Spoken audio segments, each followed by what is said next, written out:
We're back. The time is now.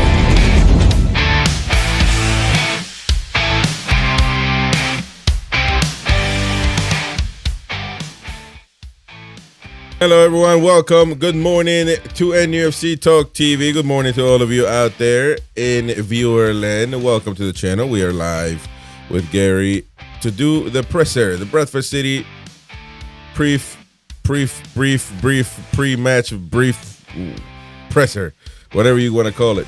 Eddie Howe should be coming up at any moment now to have his say on what's to come on this Carabao Cup run. Are we going to defend our title? What is going to be the mindset for this Carabao Cup?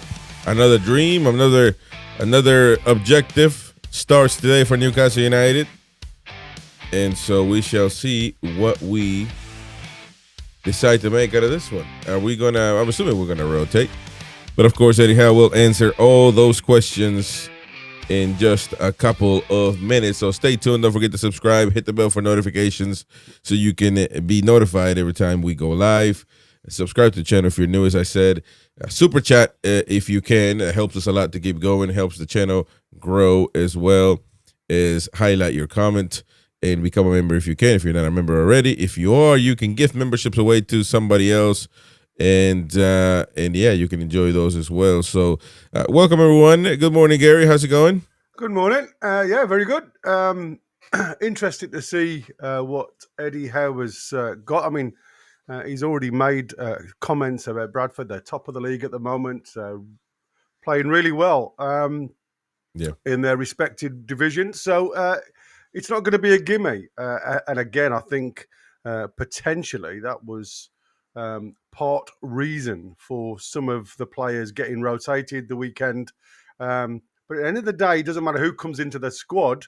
Eddie Howe has got to find a formula where he gets the best of both worlds. Not only, everybody's giving him a pat on the back for not conceding goals, but at the other end, we look a little bit shy of people that want to shoot. So it's he's got to get the balance right. And like I said, this is got a potential to be a banana skin, but he does look as though he's going to put a strong squad out there. So like I say, it'll be interesting to see what he says. I do wonder what he's going to do as far as the lineup is concerned. I think he's going to rotate, but how many players does he rotate? Now, what is he going to do with Bruno? He hasn't played for a whole game, and if you don't play him at all, now he's going to be a week and a half without any game time. So I wonder what he's going to do there. That's why I thought, again, going back to it, I think giving them some minutes would have been nice against Bournemouth, and resting them completely against Bradford City, because I don't think you need them. But then obviously. Yeah, I always look at games now where we saw a young lad, Miley, who unfortunately seems to have taken a lot of punishment regarding people pointing the finger towards Miley of not being strong enough against Bournemouth. And I don't think that's fair, to be fair, especially when, the likes of Willock, who, like I said, was absolutely, out of position most of the time, invisible a lot of the time, didn't produce anything defensively, certainly didn't produce anything offensively. And I do find that a little bit strange, the way Miley seems to. I mean, it's his 50th appearance, and for me, he played okay alongside Tonali. And I think for me, that was the balance. I think you often need somebody with the experience to go alongside the young ones that are coming on. And like I say, for me, the biggest problem we had was an outlet going forward. And it doesn't matter who plays, you've got to have an outlet. And like I say, we know that Voltemada, as much as he can, he'll hold the ball up for you and everything else. He's not got that speed to break lines. And I think that's what Newcastle were missing massively with both Ilanga and Anthony Gordon obviously not being available. Now, against Bradford, it'll be interesting to see, obviously, where Anthony Gordon plays. If he decides to play him through the middle, or whether he decides to play him on the left-hand side. It will be an interesting shout. And I hope it's more of the left wing than it is through the middle because, like I say, he hasn't really given us a lot. And I feel sorry for the likes of Asula because these are the games where you're expecting your junior players to actually step up and produce something against lesser opponents to give them the confidence to carry forward in Premier League games if and when you need them, because that's what we're asking for, of them. So if he's going to play Anthony Gordon through the middle, that to me is losing two positions. You've lost your left wing where he looks more deadly when it comes to an attacking situation. And you also stop the progression of Asula through the middle. So for me, it's a case of, why risk moving players out of position where they're not fitting the bill, if you like. And like I say, for me, the likes of Harvey Barnes, who needs a break, he needs to be pulled from the team. And we need to start seeing players coming into their natural position and giving us a game. Yeah, I don't think putting Gordon in the middle. I mean, I don't think that's. I wouldn't put it past Eddie Howe to do it, but I just would. I mean, I don't understand it. I think that should never be allowed again. But I mean, really, if Osula can't play against Bradford City, then what are we doing here? Yeah, exactly. I mean, he's not going to give us a lineup, obviously, but we shall see. And you guys will talk about it at half day, midday. The possibilities of that, and but I just don't even. I just could not see it. I think that would be a sentence, a death sentence for Osula. If that happens, I mean, if not already, because he's already done it before in other games. But against Bradford City, I think that would be devastating. So there we go. And we should see Lewis Miley there. We probably should see Lewis Holt to get minutes. And the big question is Tonali going to play? Because Tonali's been playing every game. Yeah. I even think he played last year for some Carabao Cups in the beginning stages where other starters weren't playing. I think he still chose Tonali there. It'll be interesting to see because you would assume he also needs rest. Dan Burn. What are you going to do with Dan Burn playing every game? Yeah, exactly. Dan Burn's playing every game. And that's again the beauty of this. We've seen bit part from Lascelles, and obviously Eddie's come out in the press, and there's a lot of reports now saying that they turned down the $4 million move to trans whatever it is, Paul, in Turkey, and and he's saying what an important player he is. Now, when you think about we look at the two players beyond Malik Chow. Both in the 30s, coming towards that illustrious part of their career where they're going to need rests. And we know Shaw's not going to be available for this one. Potentially won't be ready for Arsenal, depending on the concussion. So I do think we are going to have a look at this. Some of these new bods, and like I say, we know Malik Chow can play across the back line. I just hope to God he doesn't play a 3 again. I just hope it's like a case of, Botman comes in, Malik Chow comes in, and starts to create that partnership that we've all been waiting for, because I think that is going to be a really good defensive partnership once they get used to Eddie Howe. I mean, I'm not talking Botman, but I'm talking Malik Chow. Once he knows the way Eddie Howe wants him to play, them two as a partnership, a natural left-sided, a lateral right-sided. You've got the likes of Lascelles that can come and sit on the bench, and come and support them. So you've got cover with Malik Chow because he can move across to the left-hand side. He's very much the Mark Gay type of player who's naturally just comfortable playing across that back line. So for me, you've got so many options. And the more Malik Chow plays, now I know he played the weekend in a 3. And again, that wasn't really tested, but I think they need to play a lot more together. But I can see Lascelles starting. If I'm honest with you, I think Lascelles will get a game, and people will say, whether it's right or wrong. I just find it, one of them situations where you've got to go out to try and defend your title. And this could be, like I said before, this could be a banana skin because these are really up for it, Bradford. They're playing really well. I've had a look at a couple of games, highlights. They've got a couple of lads that could shock us, put it that way. I think I don't think we would play 3 at the back. I mean, you got to give Burn a rest, and you got to see how. I think Botman and Chow will play again. I see. I don't see anything wrong with them playing back to back. You can say Botman injury record is not the greatest, but I think that against Arsenal will be again Burn and Shar.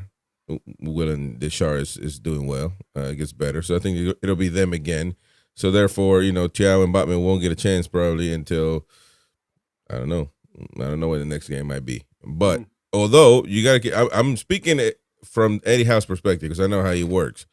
But I would definitely give Thiaw a hard thought of replacing Shar against Arsenal and moving on forward because I think he's done really well. I think he's been a breath of fresh air. I don't think Shar has done anything wrong in particular, but at the end of the day, you got to pick who your best team is. But I think that Eddie Howe will put Shar back anyway. I think that's how he does things. But I think Burn needs to rest. And against Bradford City, you shouldn't need three center backs. You should go back. I think we should go back to the way we've always been playing 4-3-3. It works. It has worked now. Unless you need to change for some odd reason during the game, that should be a starting lineup moving forward because we've proven that 3 at the back without work, without practice, is not working out. It's not working out. And so I'm not a believer that you can change lineups from week to week. Forget week to week. From every 3 days, really playing these games and expect not to affect the team. I mean, I think the players are getting confused from going to 3 to 4-3. I think they're getting confused. Yeah, like I said, it has the all the markings for me of Eddie Howe setting this 3 up for Champions League. Now all the defenders are available. Lewis Hall needs minutes, obviously. And as daft it looks, Botman and Chow need minutes to make it, solid. And like I say, I can't fault the defence against Bournemouth. That's not where our problem was. Our problem was offensively. Like I say, we just didn't seem to have an outlet, and unfortunately, that's going to continue. You've only got to look at our past 6 games. 5 games in the league. 3, I mean, like I said, the clean sheets are there for all to see. So defensively, we haven't got a problem. It's what we can do the other end of the field, and we're lacking something, and that's where Eddie Howe, and for me, Eddie Howe's got to change something, and he's either got to make a gamble and say, you know what, it's okay keeping a clean sheet, but how do I get the other end and make something happen? Yes, we're missing Wissa, and I think he's a massive part of this jigsaw that can, just come on and change something.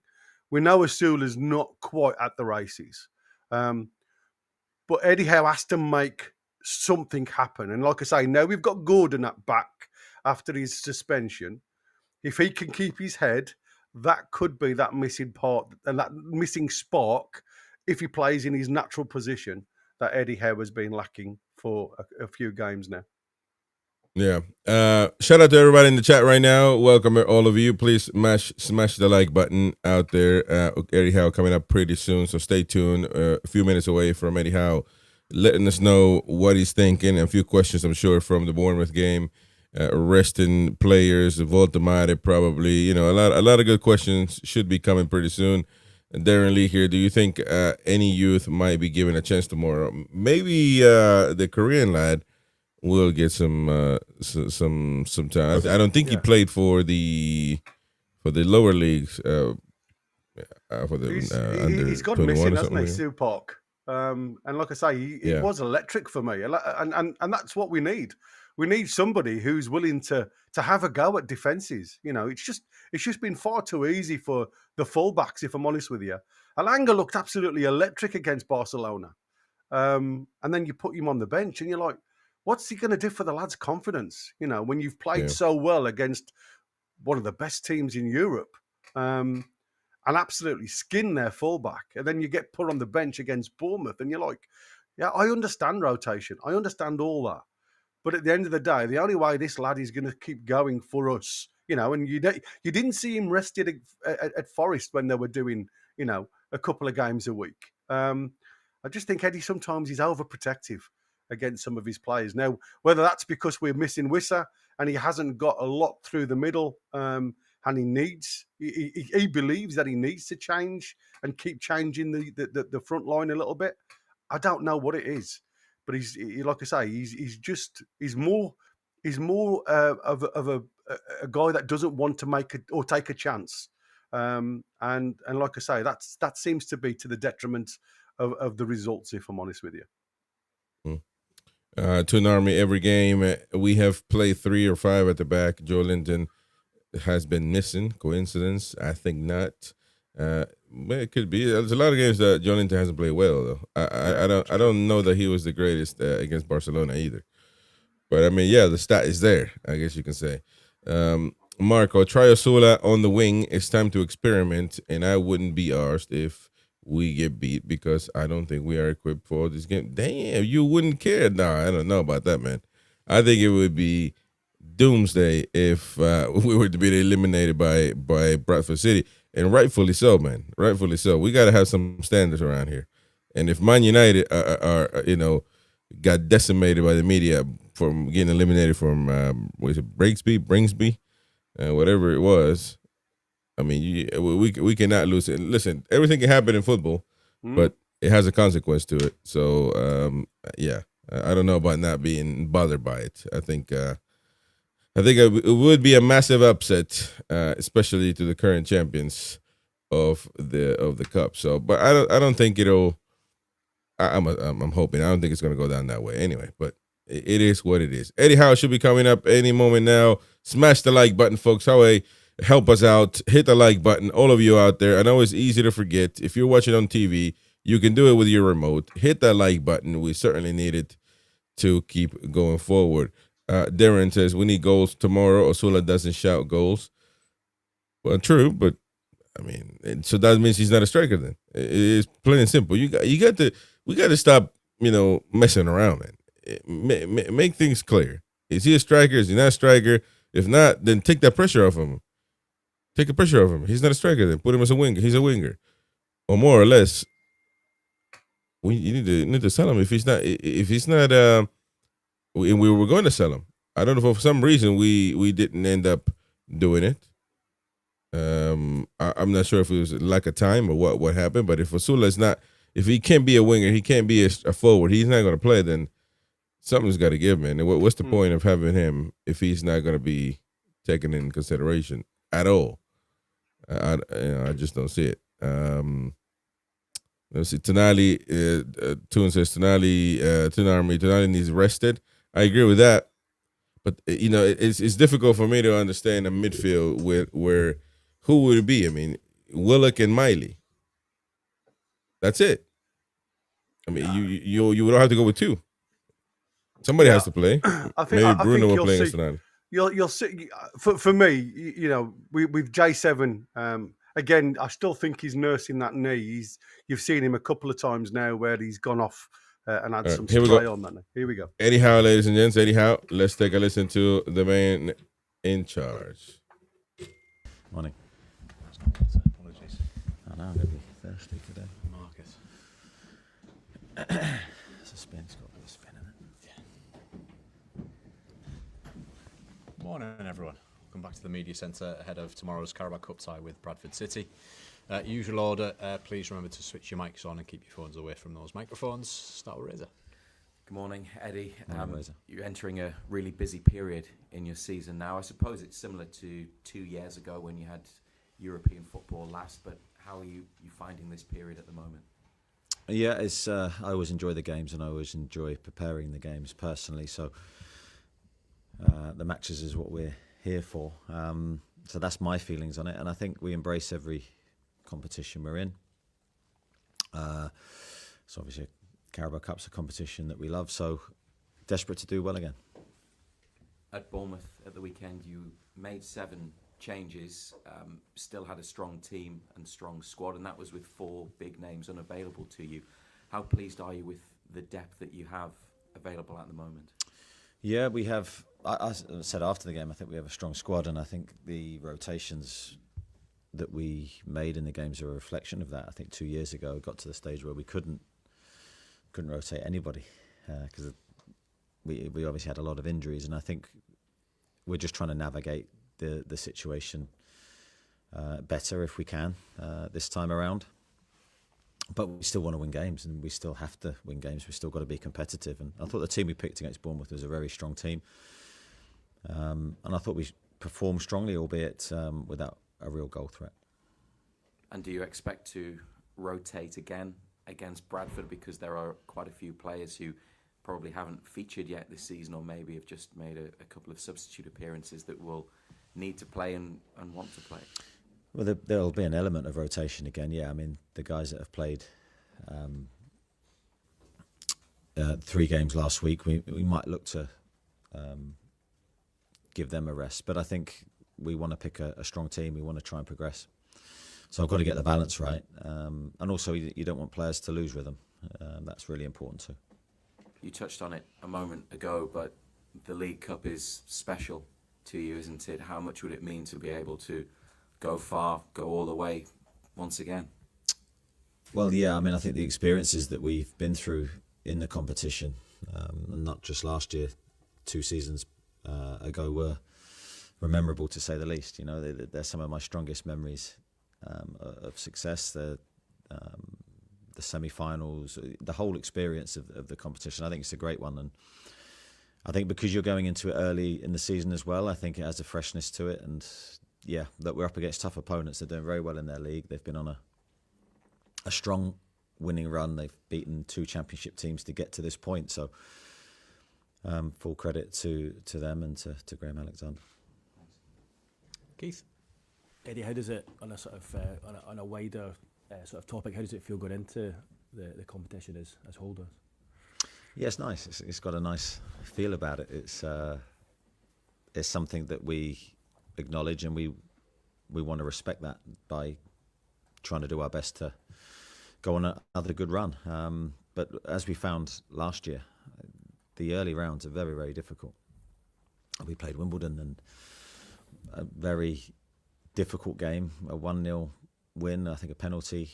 That was a tough game, and I think it was the same 2 years before, where those early rounds, I think we squeezed through against Tranmere, tough games.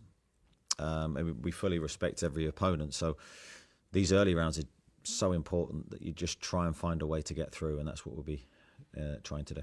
And I know you touched on it after the match on Sunday. It feels very much like the team is maybe evolving a little bit at the moment, particularly in the attacking third. How much of a challenge is that for you, the rest of the coaching staff, the players as well, while you've got Premier League, Champions League, and also the Cup to deal with? How difficult is that in action, if you like, and not in pre-season? Yeah, I think naturally you do evolve as time goes on. I think we're probably going through a period where we've had the biggest change to the squad in my time here. And as you say, in an ideal world, you have a full 6-week pre-season, you iron out any issues that you have, and then you're forming your partnerships and team relationships as you start the season. Really, they're formed. I think we're in that position now where we're going to have to do it as we play, but I've got no issue with doing that. I've done it before. I'm excited about the team that we can be. We've certainly got things to learn about each other, and formulas to try and generate that we know will work. But yeah, I think the biggest thing is the foundation's solid. The team's playing, I think, with strength at the moment, but we're just missing that sort of X factor that I think will come with the players that we have. Some of them are guaranteed goals and have done that historically, and I see no reason as a team why we won't score regularly again. when you had Alex over the last 3 seasons, obviously the last 2 seasons he scored a lot of goals. I think maybe 25 and 27. But in his first season he scored just the 10, which is obviously still a good return. Do you think for Nick coming in now, and it feels like there's a bit of pressure on him, do you feel that is a fairer comparison for Nick rather than comparing him to the player who's just left on a British transfer record fee, having scored 27 goals last season? Yeah, I don't think any comparison to Alex is favourable for any player, because I wouldn't do that in other positions. Every player's unique in their own right, and Nick's certainly that. He's got key strengths, and I thought we saw that against Bournemouth. I thought overall he had a decent game. I think some of his link play and build up for us was really, really good, and he was a focal point in the game that we needed, enabled us to get higher up the pitch, and I thought he contributed in a number of ways. Now, as a team, we didn't function particularly well in the attacking half. There's no denying that. We weren't creating chances for him, and to a degree sometimes as a centre forward, as I said after the game, you are reliant on that service, and we didn't provide him with enough. And the team has to take responsibility for that. We have to take responsibility for that and try and work and put that right. But as I said a second ago, I see no reason why we won't score goals. Yeah, and I guess you expect the rest of the players to chip in with goals as well. It's up to everybody to chip in with goals, and historically we've done that really well. Our defenders last year and the season before are regular goal scorers, whether that's set plays, open play. We're looking for sources of goals from everywhere. We can't be reliant on any one department. Certainly the creativity of the team, the midfield, the wide areas has been really strong for us. Our fullbacks have been some of our best attackers in recent seasons, and that has to be the case again. And just finally from me on you, and apologies if you were asked this at the weekend and I've missed it, but what is his situation in terms of his recovery? Is he had to have an operation, or is it a treatment plan? Is he here, or is that happening elsewhere? No, he's here, and he's receiving treatment. No operation needed. I think we're looking the other side of the international break. We hope he can be fit and available for that first game. Okay, thanks, Eddie. Cheers. Go to Alistair, then Damien and George, please. Hi, Eddie. I guess in this run of fixtures, Bradford would be the one where you would think you would rotate the most, but it'd be dangerous to do that potentially with how well they're playing. How impressed are you with what they've done so far this season? Yeah, very good, very strong. I mean, I watch them in depth as I do every opponent, and full of credit and praise for how they're playing. They've got a unique style, and it's working for them. I think Graham's done an absolutely outstanding job. Obviously, someone I know well, having managed him myself, and it's great to see him going into management in the way that he has done. He's now very experienced. He's got over 500 games under his belt, and he's doing very, very well. And knowing him as I do, how conscientious and hard-working he is, I know he'll have done his work on us as well. So I think you can expect two very well-organised teams. But they've got clear strengths. They're playing with confidence. Physically, very good team. Anyone who's winning games regularly and top of their league is going to be a threat. So, we'll pick a strong team. That being said, there's obviously a few.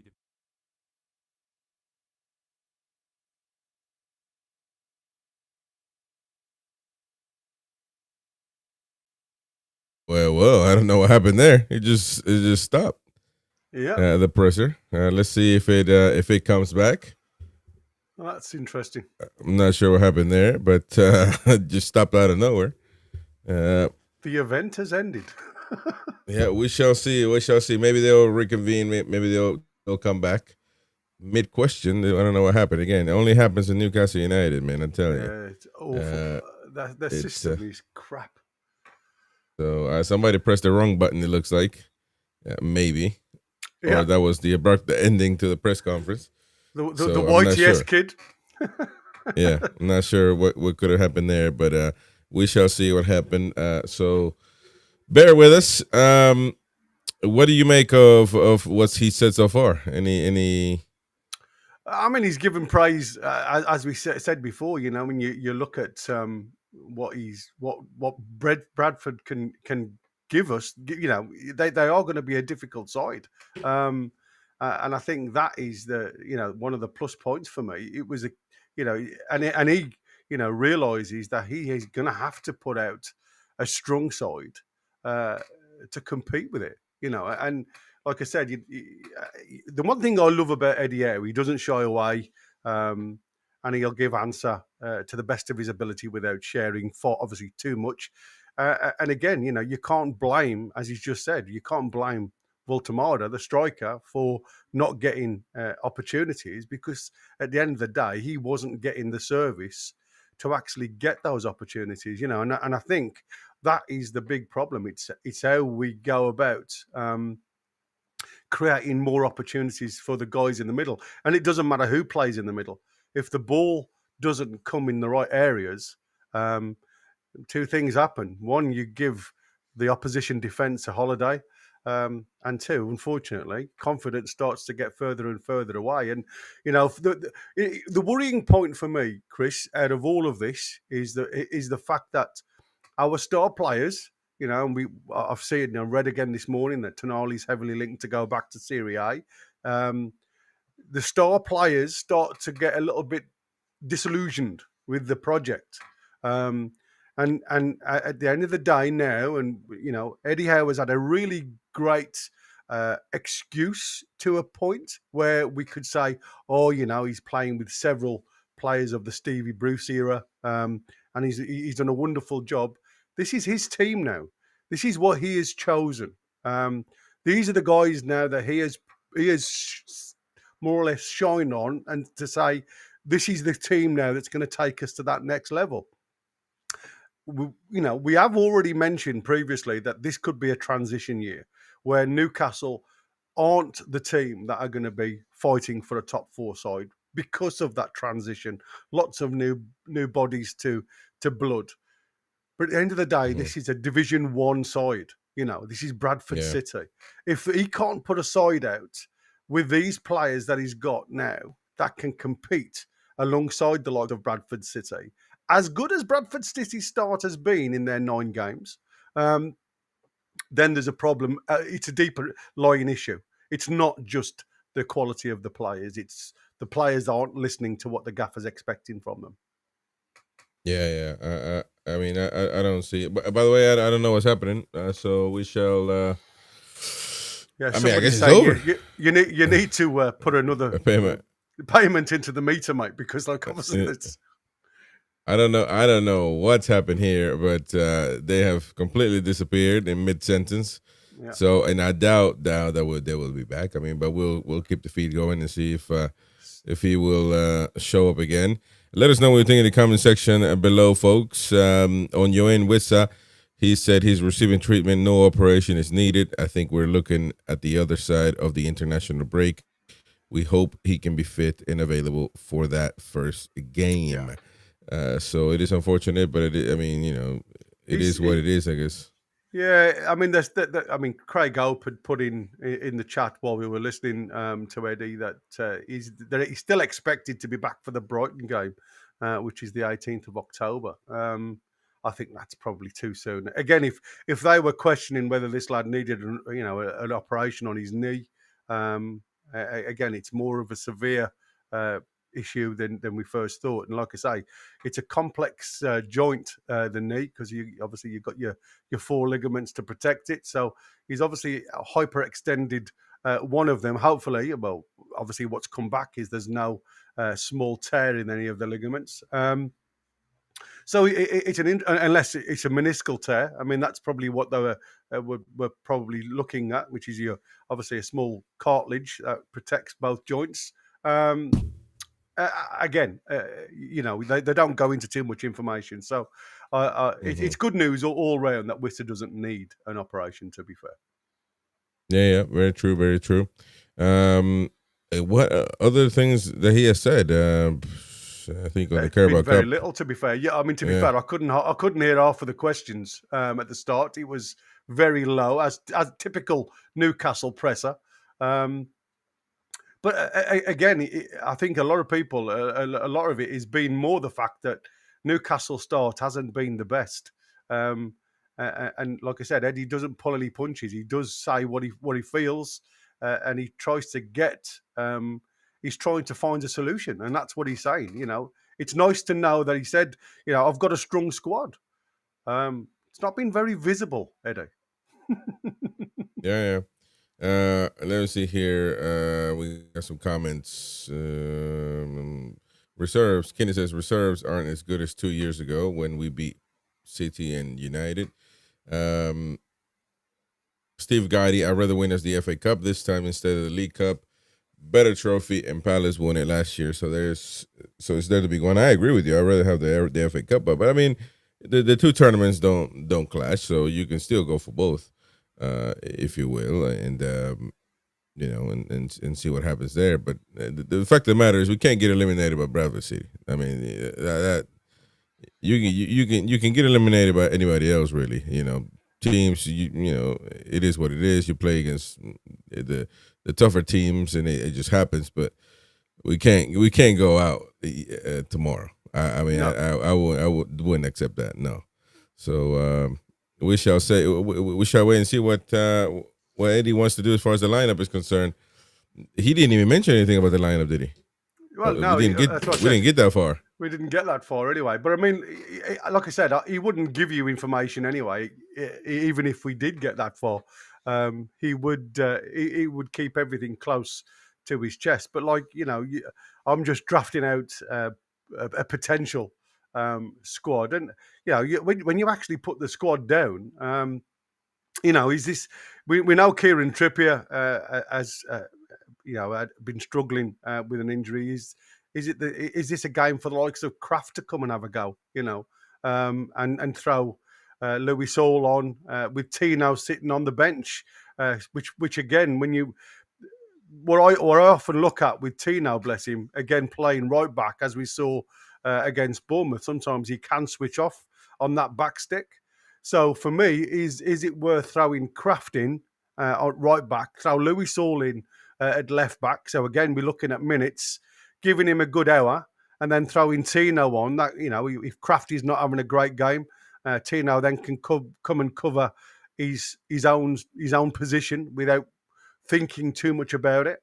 Or he can cover Louis Hall on the left-hand side. Again, what I find with Tino is when he's playing left back and he's doing really well, and then the gaffer then throws on Louis Hall and Tino has to go to right back, that's where his game seems to falter. He doesn't seem to be able to have that mentality where he can change positions naturally without needing 10 or 15 minutes to get involved in the game in his new position when he switches from left to right. So I hope he goes and like I say, another young lad again, who's playing really well, I think, in a left back situation. Give him the opportunity, to have a break as well against Bradford City. Give the lads that haven't played yet much football, the likes of Kraft, because eventually you are going to need these guys. And if they're not up to match speed and not up to match mentality, then when the time comes for you to utilise them, they aren't going to they aren't going to give you a good game, and then everybody points the finger, and it's unfair for the players. This to me is a perfect opportunity for the likes of Kraft to come in and have a good game. Yeah, I guess Eddie Howe's continue to speak, but the feed is not live again. It's got to do with the producers or whoever's streaming this. It's not fit for purpose because he obviously they have stopped the live stream. But he's continuing to talk, of course. He is speaking on Nick Voltamare now. He says, I thought overall he had a decent game. Well, he did speak that, actually. He did say that when we were there. But there's another one here on scoring goals. It's up to everybody to chip in with goals. Yeah, we heard him say that as well. Historically, we've done it. I don't know if we've done that historically, though.